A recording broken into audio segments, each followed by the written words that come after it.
But the mountains in heaven are much more greater and beautiful than what you see on this earth. Mount Everest, which is the highest mountain, will appear like a small toy, small ant before the lofty mountains in heaven. So, it is the Most High God dwells on lofty mountains. Now this brings us to the next point. Melchizedek is a priest. What good is a priest if there is no temple? A priest must have a temple, right? Because that's where he is. So, where is the temple? The Bible tells us there is a temple in heaven. And the word temple is mentioned 14 times in the book of Revelation. Revelation chapter 3 verse 12, 7 verse 15, 11 verse 19, 14 verse 15 and 17, chapter 15 verse 5, 6 and 8, chapter 16 verse 1 and 17, and chapter 21 verse 22. 14 times the word temple is mentioned in heaven, meaning there really is a temple in heaven. And the word temple in the Greek is naos, N-A-O-S, meaning a shrine, a temple, or a sacred place. So now we'll put all these words together. So we come to a definition saying, Melchizedek. Now again, I am jumping a few things ahead. Melchizedek is no ordinary priest.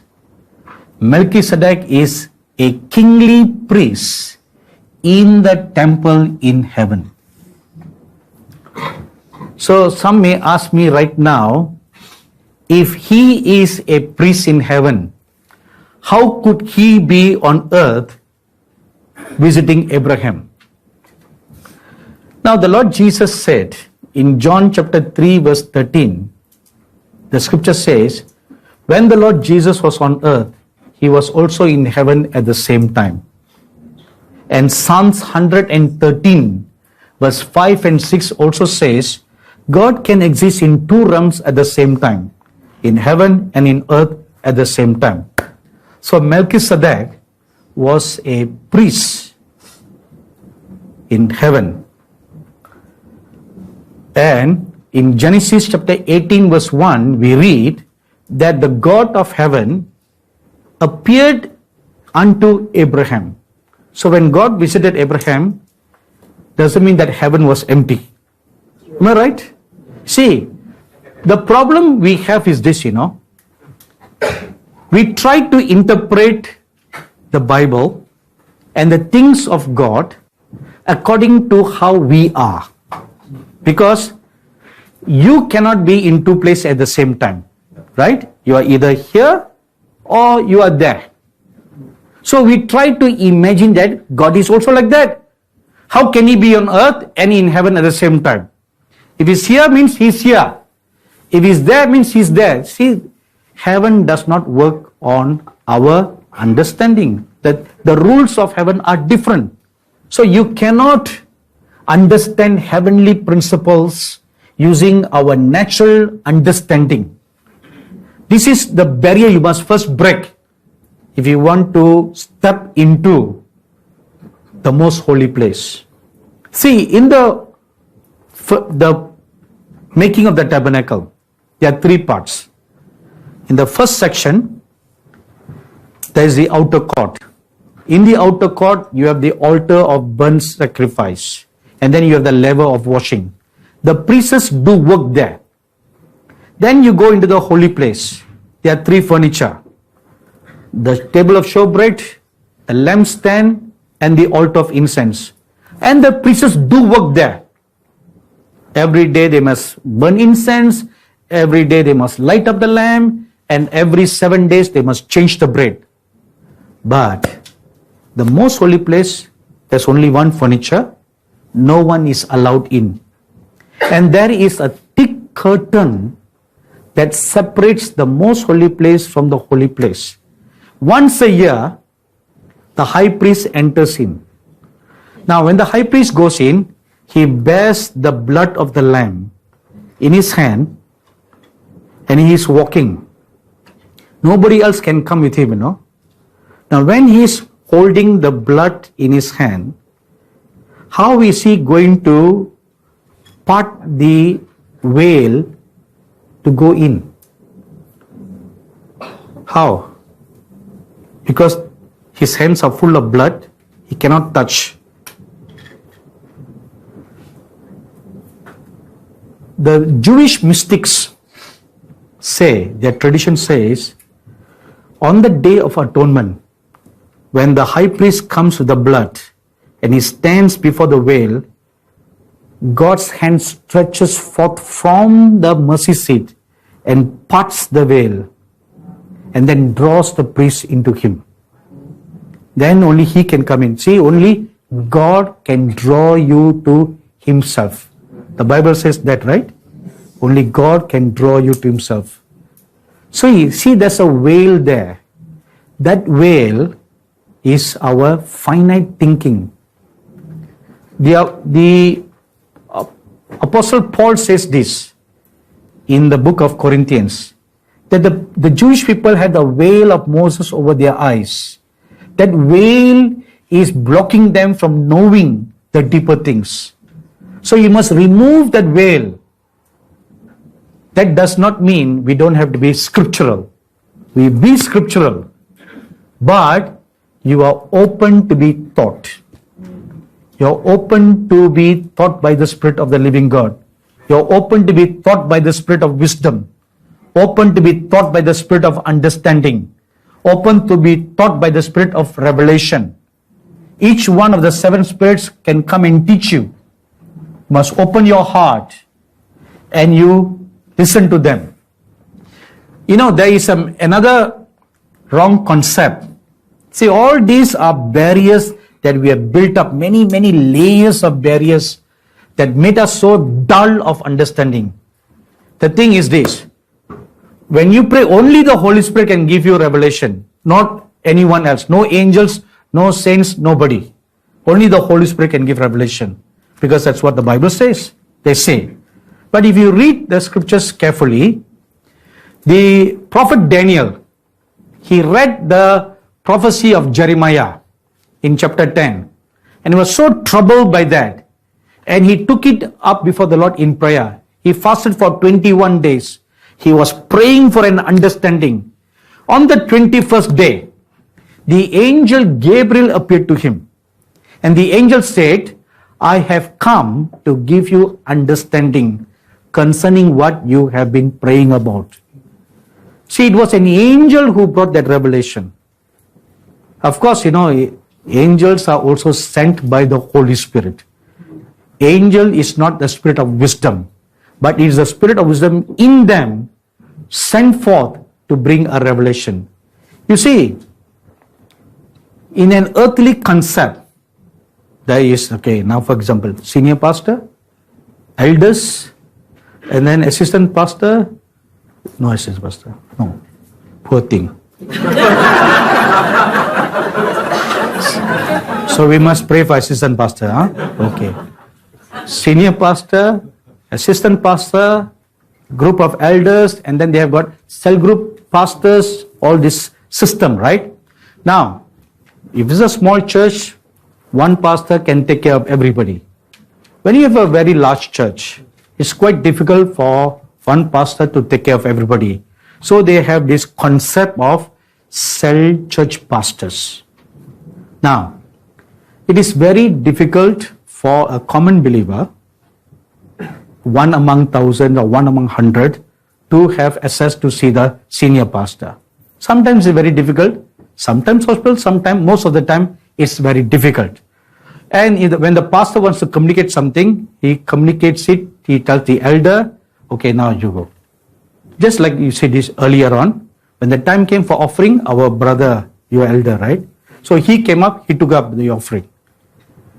So They delegate their authority, they delegate their responsibility. So the believers cannot say, hey, you don't talk to me. Let the pastor talk to me directly. It's not possible, you know. There's this protocol. There's this order. So if in the world you can have a system like that, how much more God? God also has His order, His government, His administration. So who are we to say, I don't want to hear from an angel. Holy Spirit, you speak to me directly. Is it possible? You see how silly we are, how stupid we are to make demands like that. And yet God is so gracious to put up with our foolishness. Am I right, everybody? But if if we humble ourselves and become childlike, then it is the spirit of wisdom, it is the spirit of revelation. They will manifest to us in different manner. Like it has been my blessed privilege by the mercies of God. Whenever I read the scriptures, like some passages that I don't understand, the author of that book comes to, the Lord sends him, okay, go and explain to him what you have written. Like for example, I shared this yesterday at our partners meeting. 2 years ago, the Lord caught me up to heaven and He spoke to me about the year 2017. And He said the year 2017 is the year of the 70. And then He explained about the year of the 70. And then there was one aspect that the year of the 70 has in relationship with Israel. So when He come to Israel, the Lord told me, He called Jeremiah the prophet. And He said, Jeremiah, teach him, explain to him the prophecy that you wrote about the 70. So Jeremiah took me aside. He went to another place that looked like a park. We sat on a bench and he explained to me his prophecy that he prophesied about the 70 years captivity of Israel under Babylon. See, this can be your blessed privilege. You believe that? The same thing when you open your heart. You're studying the book of Matthew. You don't understand what it is. The Matthew can come. Okay, let me explain to you. Why you're laughing? You don't believe? You believe or you don't believe? So come, let me explain to you. What you are reading. Now, this has been my blessed privilege. When I'm reading, I've had this experience. Suddenly I hear a voice. Do you understand what you are reading? When I turn around, I will see the author of the book that has written it. I said, even if I do, I will say, no, I don't understand. Just to have that company, that company and that fellowship. And the answer is also true because what you understand, you really don't understand. Right? There's something deeper which you don't understand. So, my one loving counsel to you is open your heart and just say one thing. Spirit of truth, lead me into all truth. This is my prayer all the time, Before I really enter into the time of waiting on God, I pray this prayer. I say, Spirit of truth, please lead me into all truth and hold me back from deception. Let not my heart deceive me. Let not my mind imagine things and deceive me. But you are the Spirit of truth and righteousness. You lead me, you guide me, you inspire me. When you pray like that, when you commit yourselves and come under the shadow of the Most High God, how can deception come? Deception cannot come. See? So, who is Melchizedek? Before we answer this question, who is Melchizedek? Let's see who he is not. Now, I'm going to share with you a few things that traditions and Bible scholars, what they say about Melchizedek. Jewish tradition says that Melchizedek is actually Shem, who is Noah's son. So that's what the tradition says. Now that's not possible because Shem has a father, a mother, and a genealogy, whereas Melchizedek has none. So that argument that Shem is Melchizedek is wrong. Another thing is, Shem is already known as Shem. Then why is his name changed to Melchizedek? So even if you say, oh, because God can change names. Okay, fine, agreed. So if you say God can also change name, then the argument can also mean that God can erase genealogy, which is not true. Because God is a God of genealogy. That's why you read in the Bible, son of this, son of that, son of this, son of that. Most of you skip all that.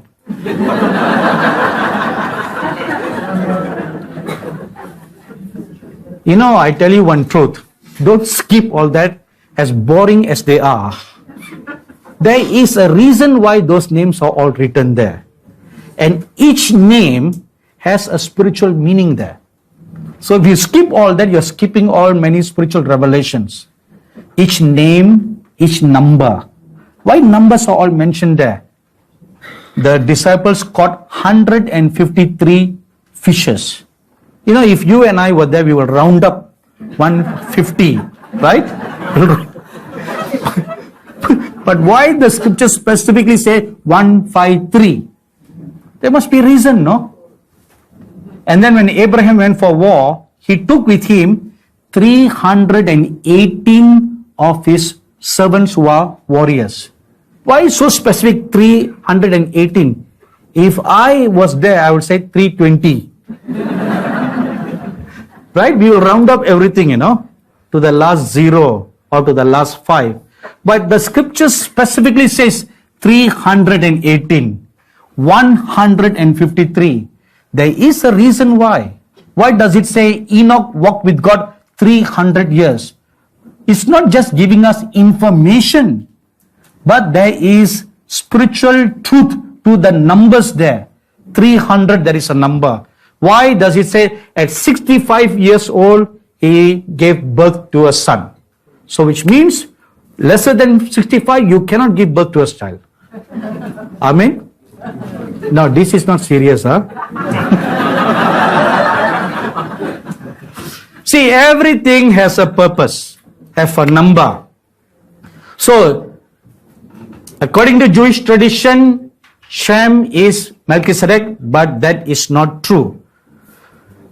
Number 2, some scholars say Melchizedek was a Canaanite prince who reigned in Salem and practiced pure, unadulterated, true religion there.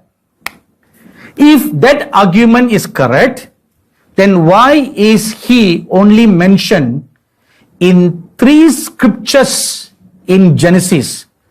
Normally, kings are mentioned frequently. Like for example, the king of Sodom. He's mentioned frequently in Genesis. But Melchizedek only mentioned one time and then gone. And if Melchizedek was a real king priest in a place called Shem or Shalem, and he was a priest of the high God worshipping there, if that was a true place of worship, why did Abraham had to build altars wherever he went? And he called upon the name of God. He need not do that because he could just go to the place where Melchizedek was and just offer sacrifices there. So that argument is also out. So who is he then?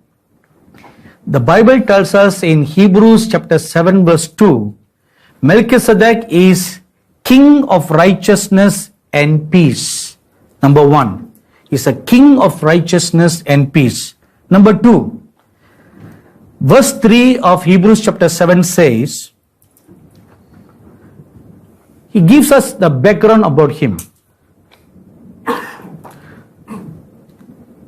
Without father, without mother, without genealogy, having neither. Now, this first part is easy to understand. Is not easy, I mean acceptable to understand. Okay, no father, no mother, no genealogy, just like Elijah. Acceptable, we can still accept. Now, the problem part comes, the next one. Without beginning of days, nor end of life. Now, this is a problem area. Because no human can qualify for that. Neither beginning of days nor end of life, which means he was not created and he cannot die. Only one person can qualify for that, right? Uncreated and cannot die. Endless of life. Then comes the next clue. Made like the Son of God. Now, read that carefully again. He is not the Son of God, but made like the Son of God. That's the word you need to pay attention. Made like. Two words you need to pay attention there. Number one is made. So he was created. Made. Two, like the Son of God. No father, no mother, no ancestors, no beginning of days, no end of life. That means always existing. And the one who's always existing is the eternal El Olam. Genesis chapter 21 verse 33. In Exodus chapter 3 verse 14, God tells his name to Moses. I am that I am, the existing one.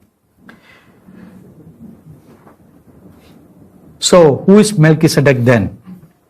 Melchizedek is another manifestation of God, like the Son of God.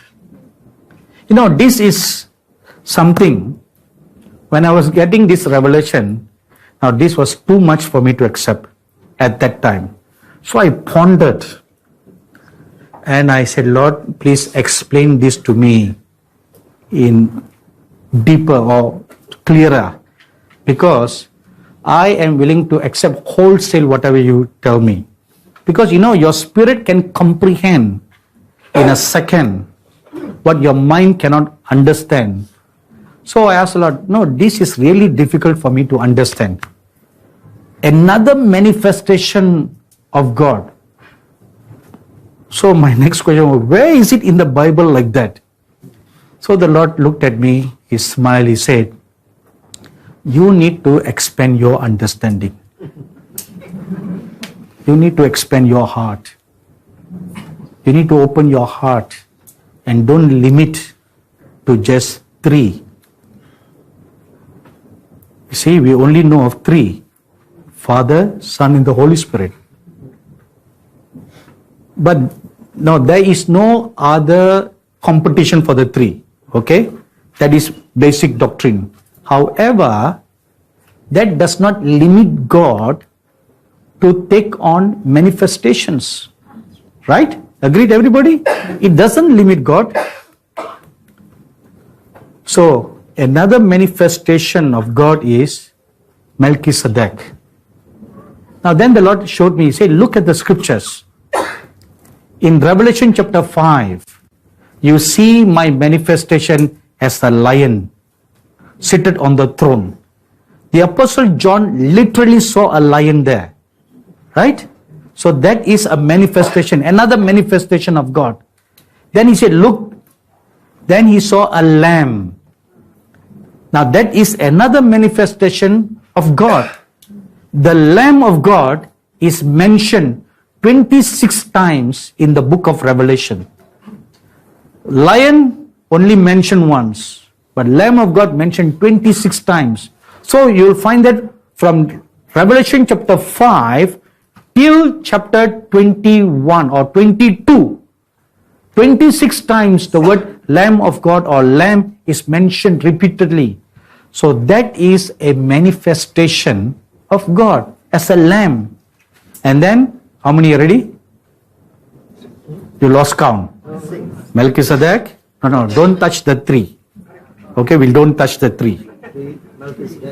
Actually, there are 7, that's what the Lord told me. 7 manifestation. So, one is what? Lion, lamb, Melchizedek. 3. 4, eagle. In Exodus chapter 19 verse 6, I carried you on wings like an eagle. And then in Malachi chapter 4 verse 1 and 2, on wings of healings. See, that is the eagle's wings. And then in Revelation chapter 12, you read a pair of great eagle's wings in heaven that was given to the church. So that is another manifestation. How many already? 4. 4 plus 3, 7. The 7 manifestations of God. So Melchizedek is another manifestation of God because there is a temple in heaven and he is the priest there, king and the priest. I'm sure you have heard of the Dead Sea Scrolls. Have you? Okay. Among the discoveries in the Dead Sea Scrolls, there was a scroll number 11Q13. In the scroll, that scroll talks about the Melchizedek. And in the scroll, it is written that Melchizedek was seen by the people as a divine being with titles like Elohim given to him. So that again proves that Melchizedek is God, a manifestation of God. And it also says in the Qumran scrolls that this Melchizedek will proclaim the Day of Atonement. Now the term that they use, Day of Atonement, is what the Bible calls the Judgment Day in the book of Revelation. And the Melchizedek will also atone and intercede for the people predestined to him. Now that is also the work of the Lord Jesus. The Bible says in Hebrews chapter 7 verse 25, he ever lives to make intercessions for us. And he will also judge the people. The Melchizedek will judge the people like a king does. And Melchizedek is a priest continually. Hebrews chapter 7 verse 3.